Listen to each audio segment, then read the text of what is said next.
Welcome to the Geek Battle Gaming YouTube channel, and today I'm going to be talking about this because Evercade fans, I've realised that I may own the rarest Evercade console of them all, and I'm not joking.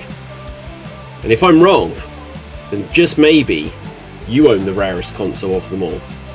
Let's get into it. Bosh!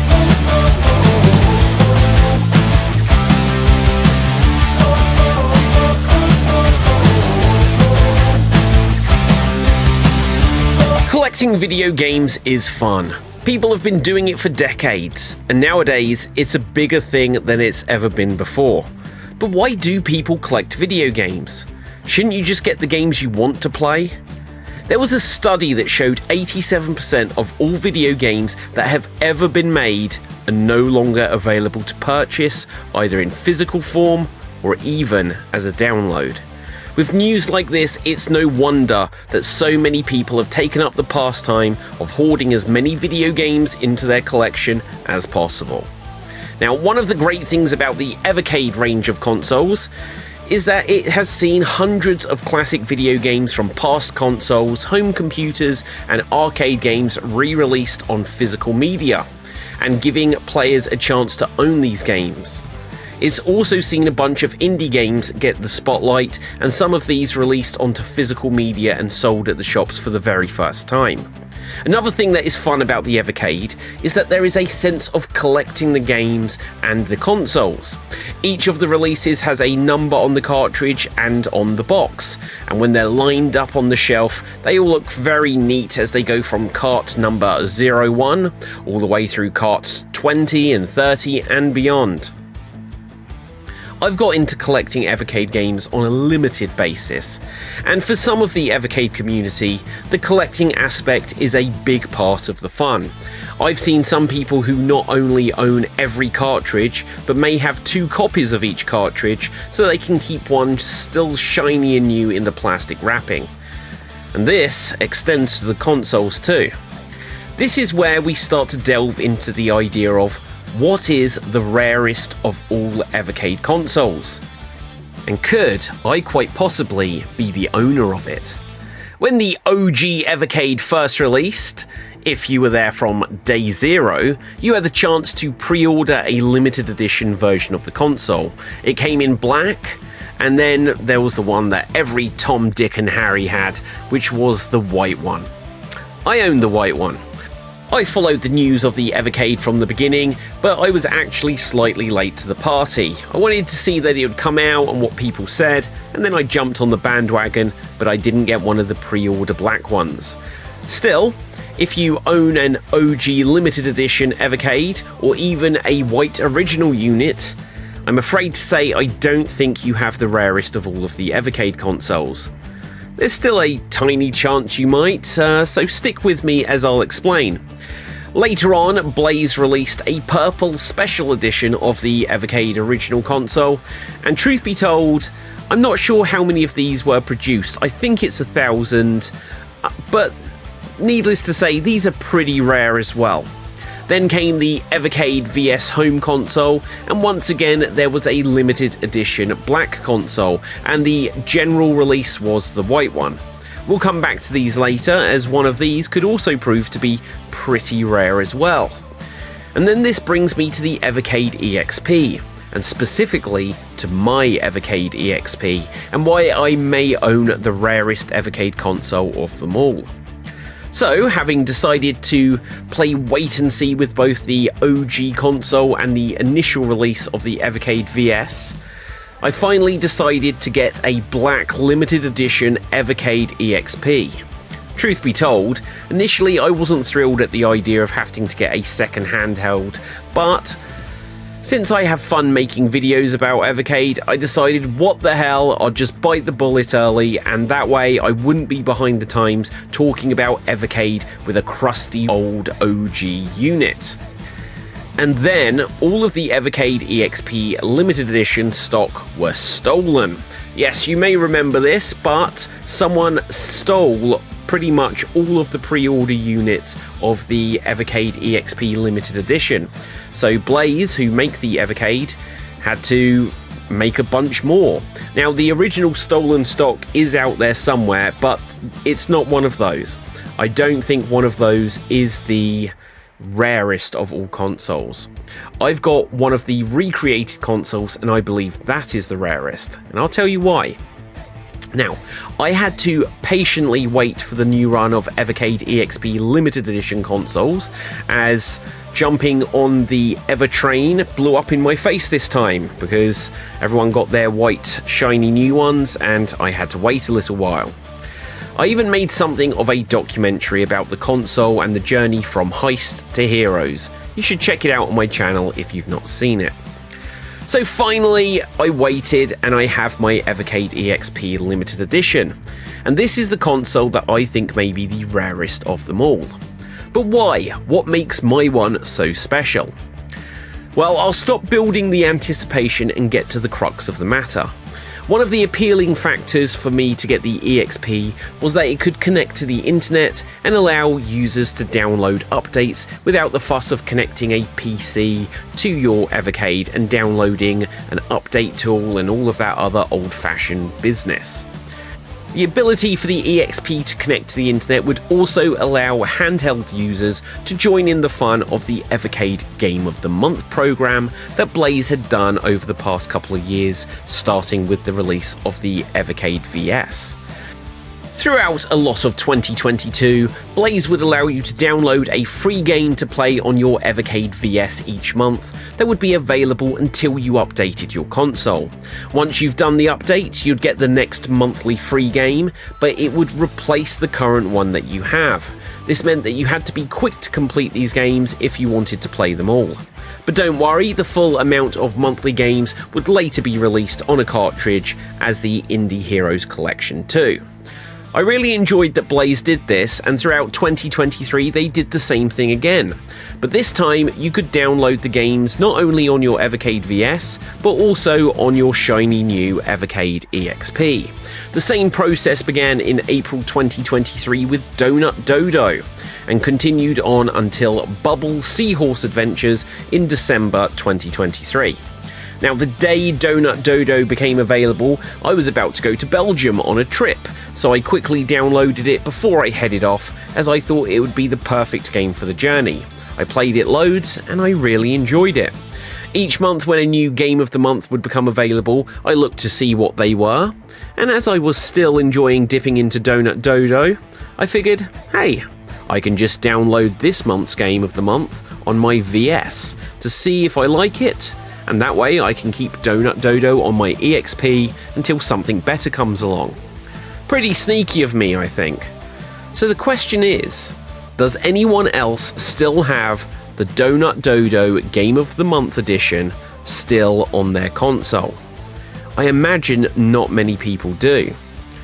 So, is my Evercade EXP limited edition with an official built-in copy of Dodo the rarest Evercade console out there? Just for fun, since we're here, let's break this down by the numbers. Get ready for some Steiner math, because here we go. Now, I'm not sure how many limited edition black OG Evercades were made, but I know there are only 1,000 purple ones, having done a quick search. When it comes to the VS, I know that there were 5,000 of the black Founders editions made, which is the same number of the black limited edition EXPs that they originally made. So with that, we know that there are 1,000 purple OG systems, and 1,000 is a smaller number than 5,000. But in theory, all of these 1,000 purple ones will all be identical.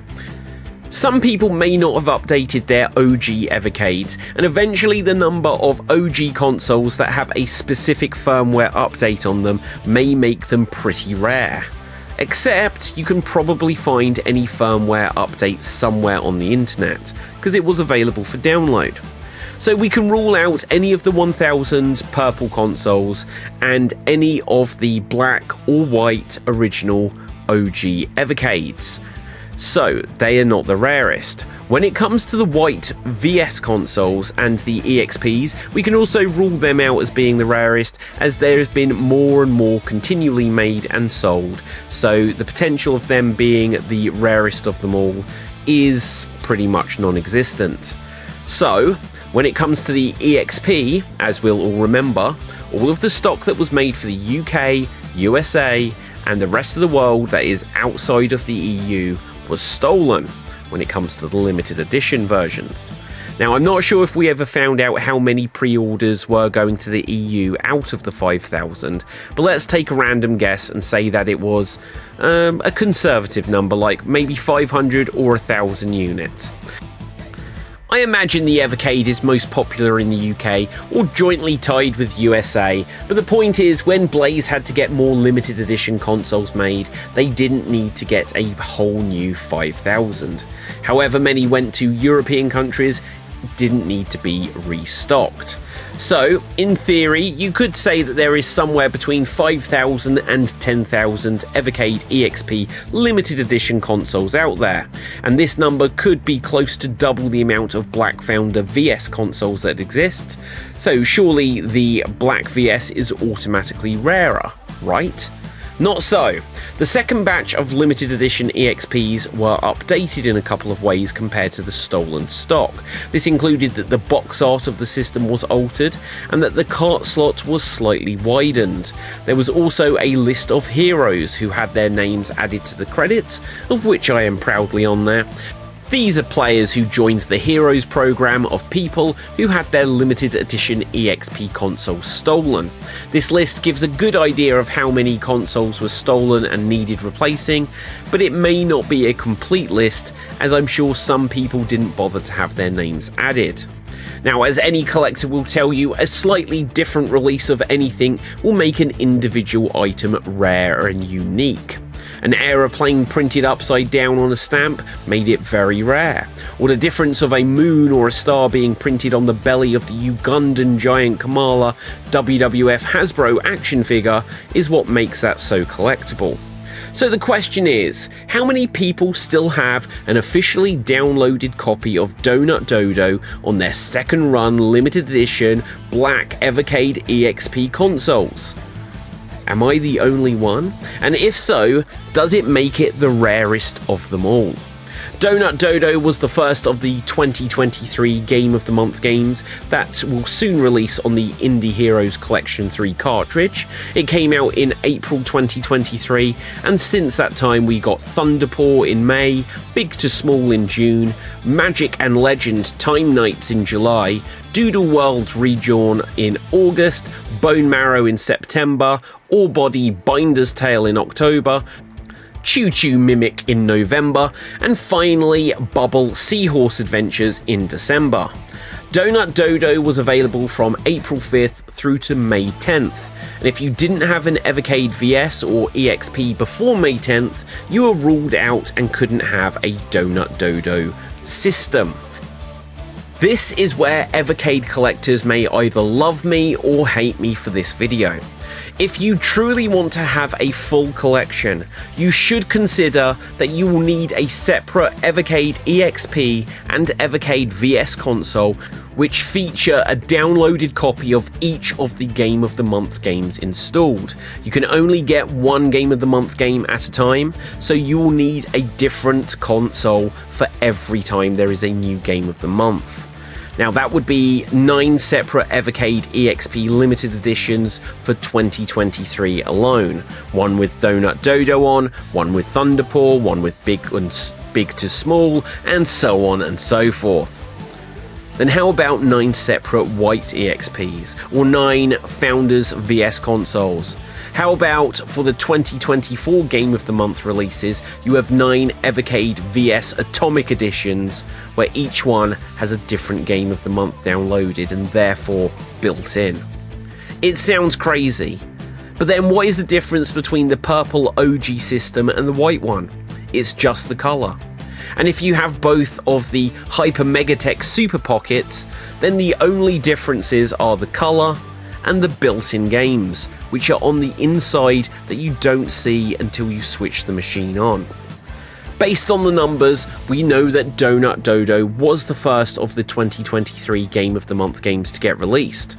And I'm sure because of that, it meant that more people had heard about it and took the time to update their EXPs and VS systems than maybe they bothered to in the months that followed.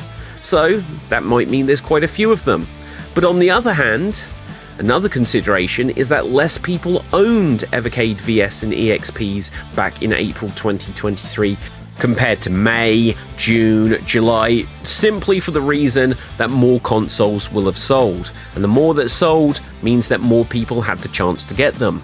Back in April, there were therefore less people had the chance to get it. And so, for whatever number of people that downloaded Donut Dodo, how many people either forgot to update their system in May or chose not to give Thunderpaw a try? And if they did update their system to get Donut Dodo, how many people out there decided not to update for the new game in May, June, July, August, September, October, November, or December? And it's not just about the game of the month. If you wanted to play some of the cartridge games that came out throughout 2023, such as Duke Nukem, Full Void, Pico Collection, any of these ones that came out throughout the year, some of them needed you to have your system up to date for the cartridges to load. But I did not. Yes, it meant I had to update my OG system and had to play some games on the inferior screen. And it did mean that I also had to play some of the games on my Evercade VS. But damn it, I was willing to make this sacrifice just to keep Donut Dodo alive and kicking on my EXP. Well, truth is, I did decide to keep Donut Dodo on the console rather than update the first couple of months, but then I kind of forgot to update it and missed a couple of Game of the Month games over the summer. Hey, sometimes life gets in the way. But my point holds true. I am now in a situation where I could update my console, but if I do that, my Evercade EXP Limited Donut Dodo Edition goes back to being a plain old limited edition. And yeah, Indie Heroes 3 is almost upon us, so I could just get that cartridge and have Donut Dodo on there as well as being able to play any of the next batch of the Game of the Month games that will come in 2024. And I'd also get to be able to play Duke Nukem, and that cartridge would finally work on my EXP. But if I did that, the story of the rarest Evercade console of them all would all be over. And I'm sure some of you are thinking, dude, get a life. Look, I understand that. And I'm sure others of you are thinking that there may be other ways to play Donut Dodo. It's time to let go. Well, look, there is. I already had Donut Dodo on my Atari VCS. I've since got it on the Nintendo Switch and the Steam Deck. I do like that game. But it's on the EXP where I played it first. It's on the EXP where I played it most. Heck, it might turn out there are hundreds of Evercade gamers out there who still have Donut Dodo downloaded on their systems, and maybe mine isn't so rare. Or maybe you're the only person with Thunderpaw on your console, or the only one with Big to Small still installed. Hell, maybe there's someone out there who has an Evercade VS that still has the 2022 Game of the Month game Tapeworm Disco Puzzle on it, and it hasn't been updated in almost 2 years. If so, I imagine that would be rarer than even mine. But it's hard to let go, especially as 87% of all games are no longer available. Do I really want to be the last person to have an Evercade EXP Limited Donut Dodo Game of the Month Edition console and just erase it? What do you think I should do? I mean, I still have my PS4 with PT installed, which was the original version of Silent Hills, which never got released. And the day that the Wii U and 3DS eShops were closing for the last time, I downloaded as much as possible with a limited budget. But the Evercade is different. It's all about game preservation. And unlike other consoles where you could just have 1 or 10 random games left on a hard drive, the Evercade gave you a game of the month. And with that one game on there, this one game version of the console could go away forever. So let me know what you think I should do in the comments. Should I keep my Evercade EXP limited edition just with Donut Dodo downloaded on because no one else has? Or should I delete it, update the console, and just move on? So there you have it. This may be the rarest Evercade console available anywhere, unless you've got one that you think is rarer. Let me know in the comments. Also, let me know, should I update this? Should I end this aspect of game preservation to have an Donut Dodo embedded Evercade limited edition EXP console? Or should I try to preserve this for science, for history, for culture, for future generations, for, god damn it, think of the children. So that's going to wrap things up for this video. If you haven't done so, I would appreciate if you would smash that subscribe button here on the Geek Battle Gaming YouTube channel. Do check out the channel. It's got all kinds of modern retro stuff. So if you like Evercade, all what's going on with Atari, like the Amiga 500 Mini and other retro consoles, retro games, gaming documentaries, there's so much going on. Make sure you click that like button, ring that notification bell, leave us a comment, and until next time, if you want to read the written version, check out www.xstreamed.tv. But otherwise, stay extremed and ciao for now. Boom! And I'm off the air.